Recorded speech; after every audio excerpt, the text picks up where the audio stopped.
It was 2:07 in the morning when the silence was shattered. The crack of a battering ram against wood echoed through the quiet Chicago street, splintering Danielle Harris's front door into a spray of jagged shards. Her niece, Maya, bolted upright from bed, heart pounding, as booted feet thundered through the living room. "Chicago police! Hands where we can see them!" barked Officer Mark Reynolds, voice slicing through the dark like a knife. His flashlight beam seared across Danielle's face as she stumbled from her bedroom in nothing but a thin t-shirt, eyes wide with confusion and fear.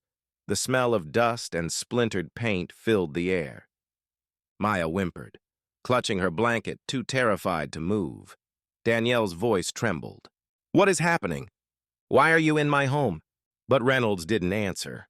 He just shoved past her, weapon raised. Then his light caught something on the wall. A jacket, navy blue, stitched with 3 unmistakable letters in bold yellow, FBI. The room went silent. Officers froze.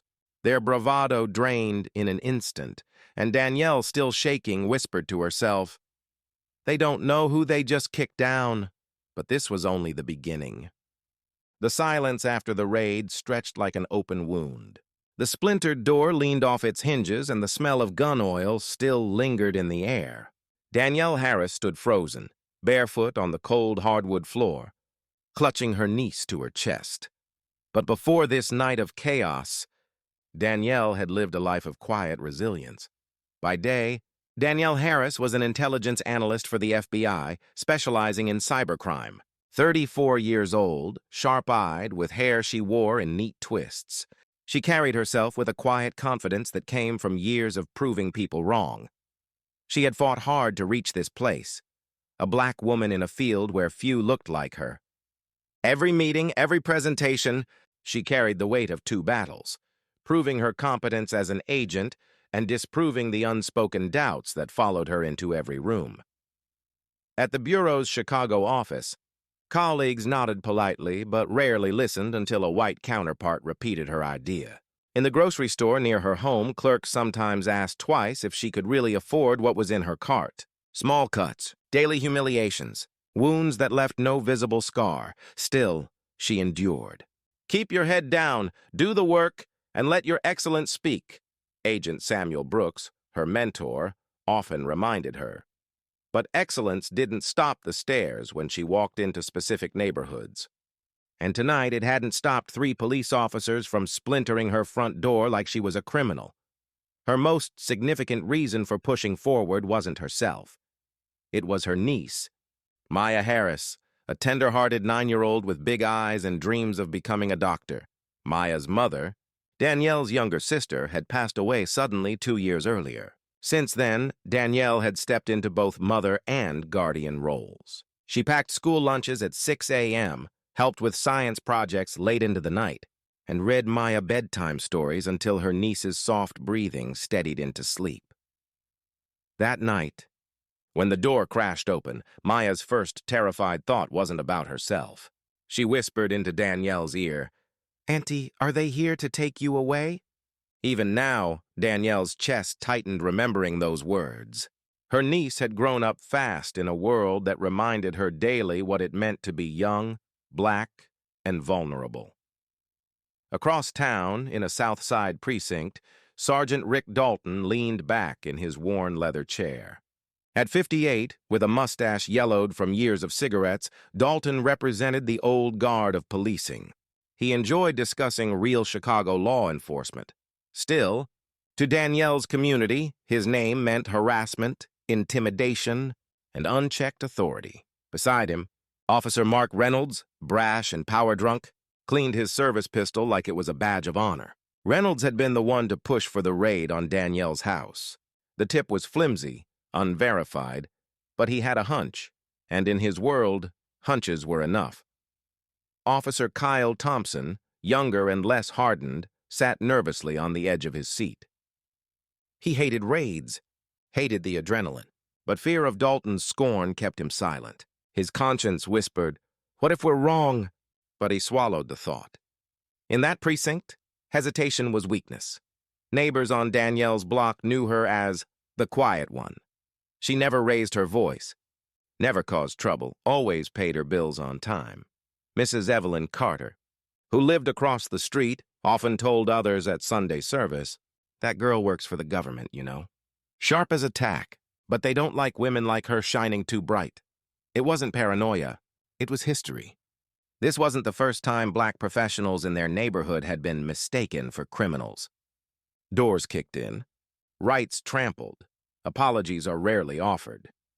The week before the raid, Danielle had noticed something strange. A squad car parked outside her house longer than usual. 2 officers sat inside, scribbling notes. Maya had tugged at her sleeve. "Auntie, why are those men staring at us?"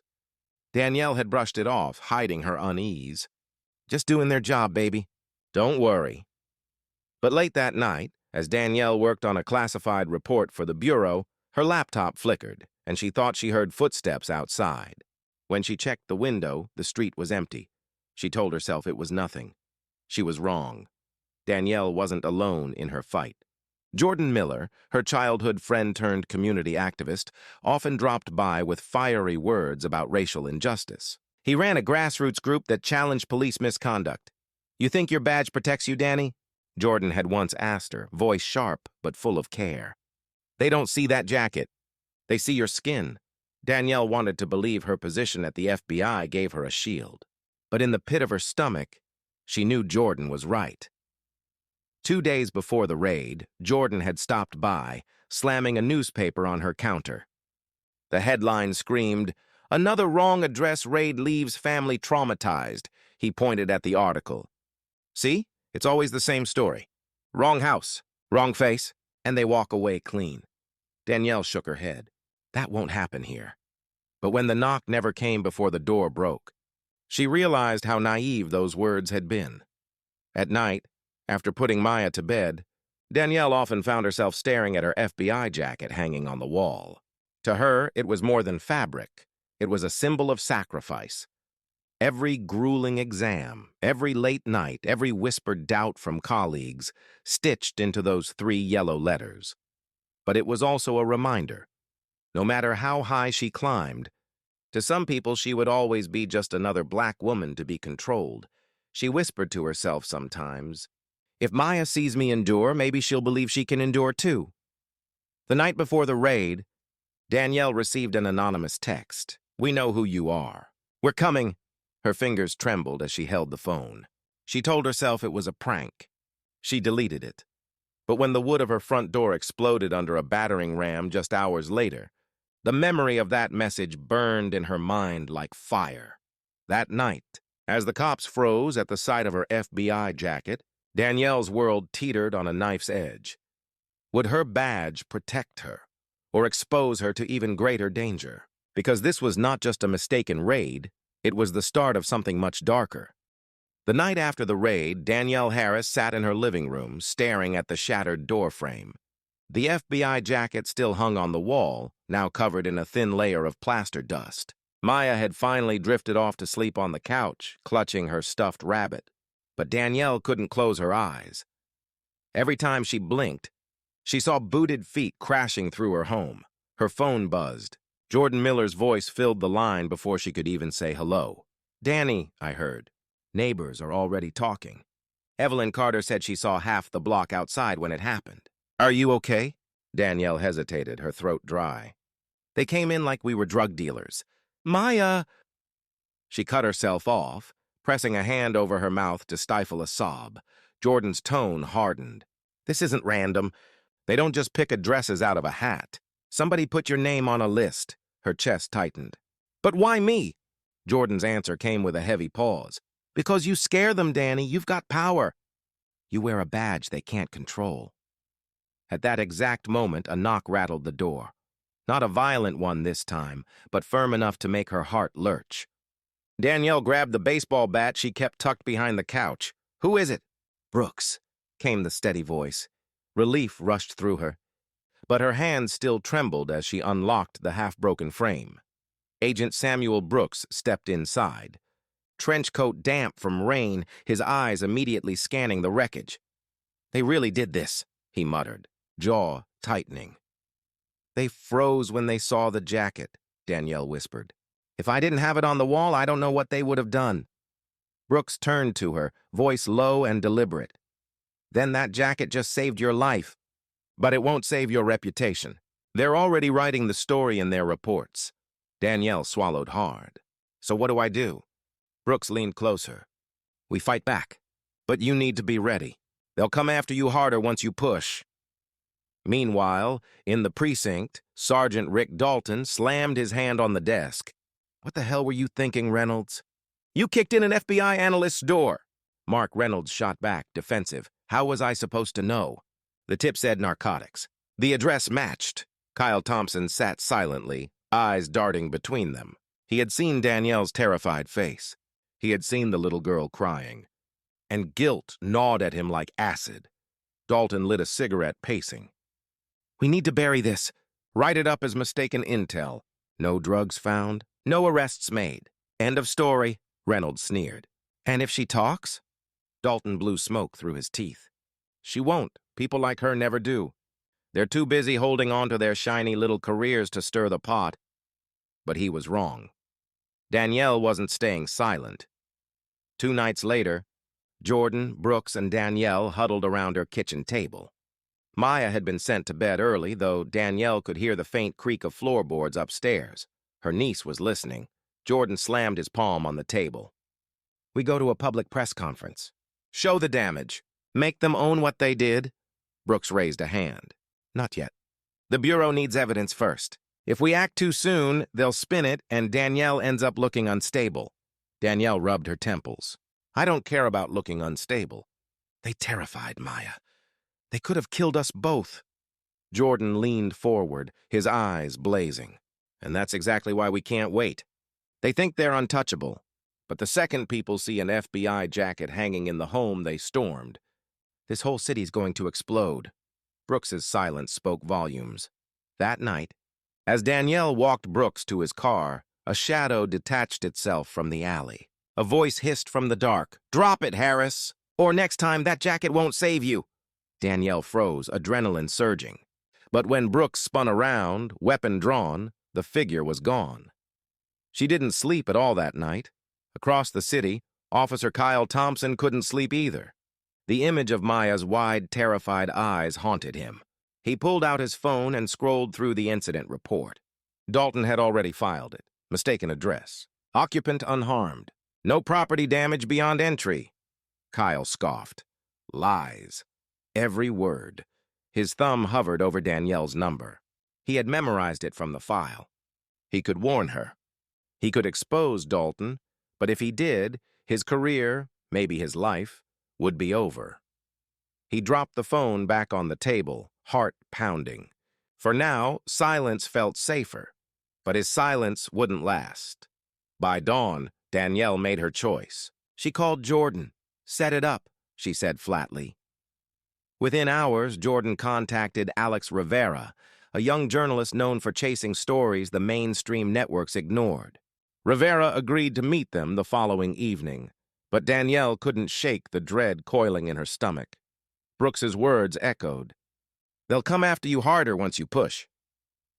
When Danielle stepped out to check the mailbox later that morning, she found a single envelope with no return address.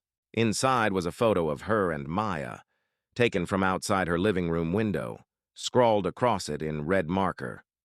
Next time, the girl pays. Her hands shook so violently that she dropped the envelope in the street. Jordan picked it up, eyes burning with rage. They're trying to scare you silent, which means they're scared. That's our advantage. But Danielle's mind wasn't on advantage. It was on Maya. She glanced up at the second-floor window, where her niece's face pressed against the glass. I have to protect her, no matter what it takes. That night, Danielle walked into Maya's room and tucked her in for the night. Maya looked up at her with sleepy eyes. Auntie, are the bad men coming back? Danielle forced a smile she didn't feel. Not if I can help it, baby. But deep down, she knew the truth.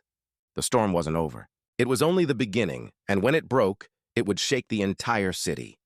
The night of the press conference, the community center was packed shoulder to shoulder. The smell of rain-soaked coats and faint coffee drifted through the air. Cameras clicked. Reporters jostled for position.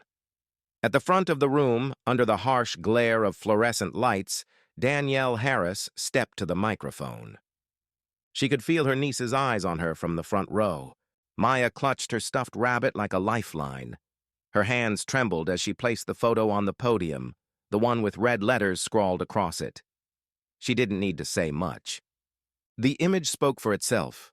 "My name is Danielle Harris," she began, voice steady despite the storm in her chest. "I am a federal analyst for the FBI. Last week, Chicago police kicked in my door at 2 o'clock in the morning. They pointed weapons at me, at my 9-year-old niece." The room fell silent. They had no warrant, no explanation. And when they saw my FBI jacket hanging on the wall, they froze. She took a breath. They knew they were wrong. But instead of apologizing, instead of taking responsibility, they left us with this. She held up the threatening photo. Gasps rippled through the crowd. This isn't just my story. This is our story. How many families has this city left in fear because of reckless raids? How many children sleep with nightmares while officers write lies in their reports? Reporters scribbled furiously. Camera lights burned brighter. Danielle's voice rose. "I refuse to stay silent. Not for me. Not for Maya. Not for any of us." The applause barely started before a voice thundered from the back. "Lies!" Officer Mark Reynolds shoved his way forward, face red, uniform pressed sharp. "She's making this up. We acted on credible intel. She's trying to smear this department." Gasps filled the room. Reporters turned cameras toward him.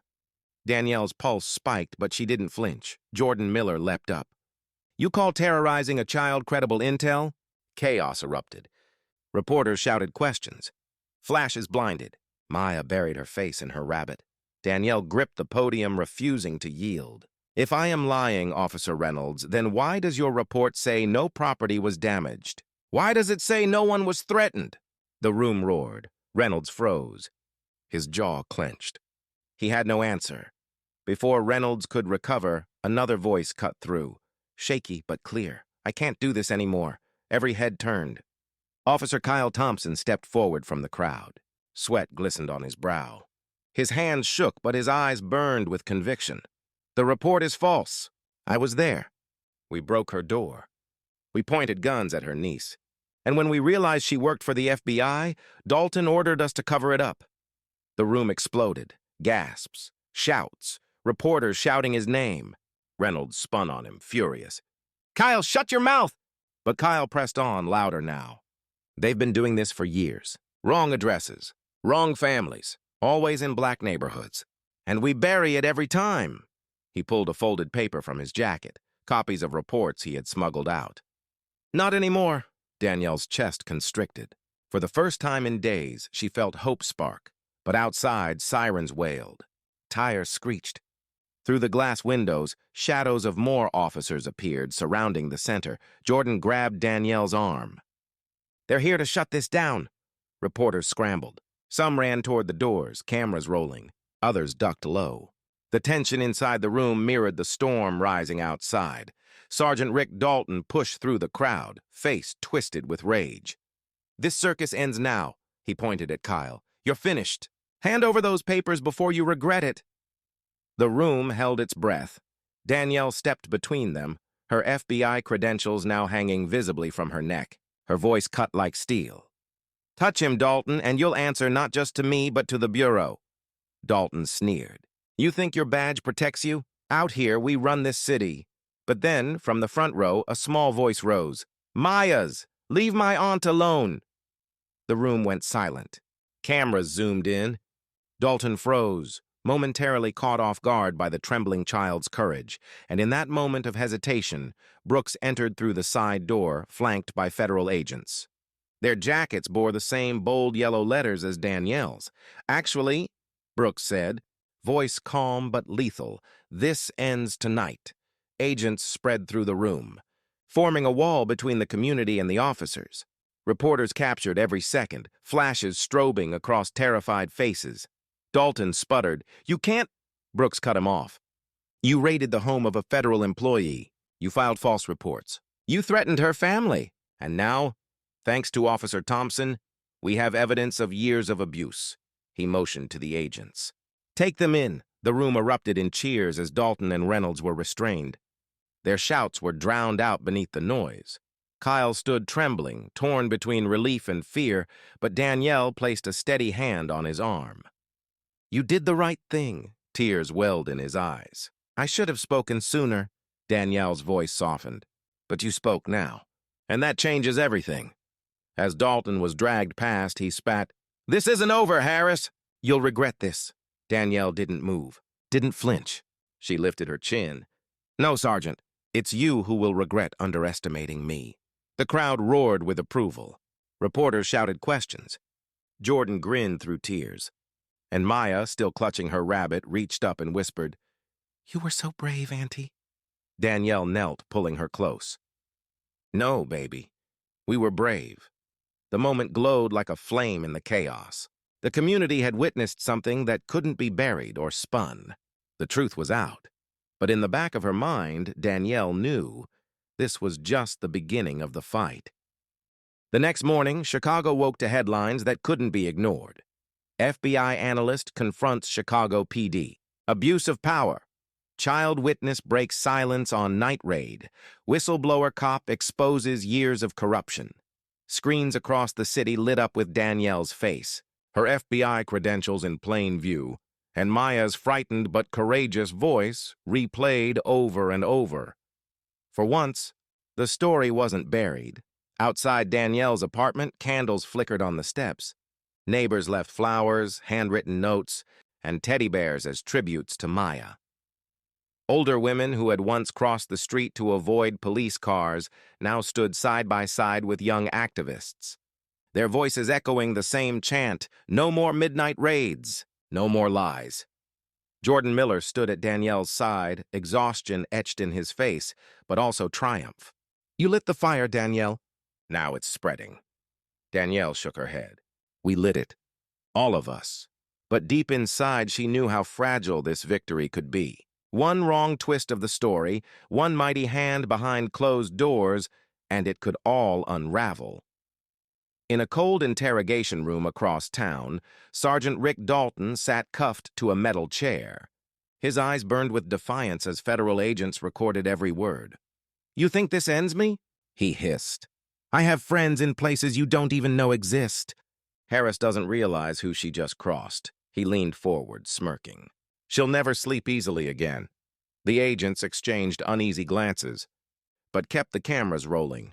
Dalton's shadow still lingered. By evening, the mayor's office released a statement, promising an independent task force to investigate the Chicago PD's raid protocols. Civil rights leaders called for nationwide reform. Officer Kyle Thompson, pale, trembling, but resolute, stood before reporters outside the federal building. "I was part of this broken system. I followed orders that hurt innocent families, but I couldn't stay silent any longer. I hope others in uniform find the courage to do the same." Some jeered, calling him a traitor. Others applauded, tears in their eyes. Danielle watched from a distance, her heart torn between anger at his past silence and gratitude for his choice to finally speak. Late that night, Danielle tucked Maya into bed. The girl's stuffed rabbit was worn from the day's grip, its fur flattened from the nervous fingers that held it. "Auntie," Maya whispered, "are the bad men gone for good?" Danielle hesitated. She wanted to promise safety, to banish the shadows forever, but she knew the truth. "They're gone for now," she said softly, brushing hair from Maya's forehead. "But even if others come, we won't be alone.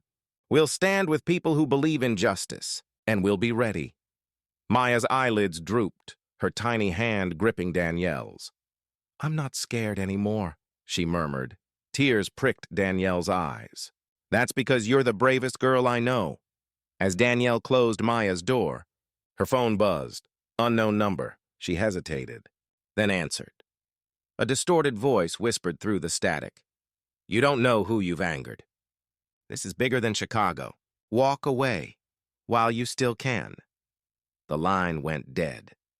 Danielle stood frozen in the hallway, the weight of the warning pressing against her chest. The fight wasn't over. It had only just begun. The next day, Danielle was invited to speak at a citywide forum. Cameras broadcast her words live across the nation. Survivors of other raids stepped forward, emboldened by her courage. Mothers held their children tighter. Young activists filled the streets with renewed energy. For the first time in a long time, Danielle didn't feel invisible. She felt seen, heard, and unstoppable. Brooks approached her afterward, his voice quiet but firm. "You've put a target on your back, Harris, but you've also started a movement. Don't forget, you're not alone." Danielle nodded, eyes steady. "I don't plan to be." That night, she stood by her apartment window, looking out at the city lights blinking like fragile stars. Somewhere out there, Dalton still plotted. Somewhere out there, others like him hid behind badges and walls of silence. But Danielle had something they didn't: truth. And truth, once spoken aloud, could never be unspoken. She whispered to the glass, to the city, to herself. "They thought breaking down my door would silence me. Instead, it opened one they'll never close." The city outside seemed to hum in answer. And for the first time in weeks, Danielle allowed herself a small, tired smile. In the quiet after the storm, one truth remained clear. What happened to Danielle Harris was never just about one woman, one family, or one raid. It was about power, unchecked power, crashing through doors at night, leaving children trembling in their own homes. It was about silence, the silence of those who knew better, but looked away until someone finally dared to speak. And it was about courage, the kind that doesn't come dressed in uniforms or badges, but in the trembling voice of a child, or the resolve of a woman who refuses to bow. Danielle's story reminds us of something we too often forget. Injustice doesn't start with sirens. It begins with silence. Every time a neighbor says nothing, every time a colleague shrugs off a small lie in a report, every time we convince ourselves that someone else will speak up, the silence grows, and silence is the perfect shield for abuse. But when one person dares to break it, when one person stands up, that shield shatters. That's what Danielle did. That's what Maya did. That's even what Officer Kyle Thompson did, late as it was. And in their voices, we hear a message that should haunt us all. What if this had happened to you? Imagine being woken by splintering wood, flashlights burning into your face, and men with guns shouting orders at your child. Imagine realizing later that it wasn't even a mistake. It was a deliberate cover-up, neatly written into official paperwork. And then ask yourself, would you stay silent? Or would you speak knowing the cost? Because that's the question this story leaves us with. It's easy to applaud courage from a distance. It's harder to live it.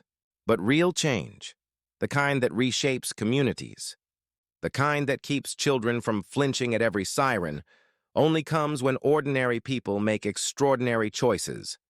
Danielle's door may have been broken, but what opened that night was something far more substantial than wood or locks. It was a doorway into truth. And once truth walks through, it can't be shut out again. So now it's not just her story. It's ours. What kind of world do we want to live in? One where fear lives behind every door? Or one where justice knocks louder than intimidation? The answer doesn't belong to Danielle alone. It belongs to us, to you. And so I'll leave you with this. If this happened in your neighborhood, your school, your workplace, what would you do? Would you turn away, or would you stand your ground? Drop your thoughts in the comments. Let's start the conversation that silence has stolen for far too long. And if Danielle's courage moved you, share this story. Let it reach someone who needs the reminder that truth still matters, that voices still matter, that they still matter. Because when we refuse to stay silent, injustice loses its power. And that is the lesson we can't afford to forget.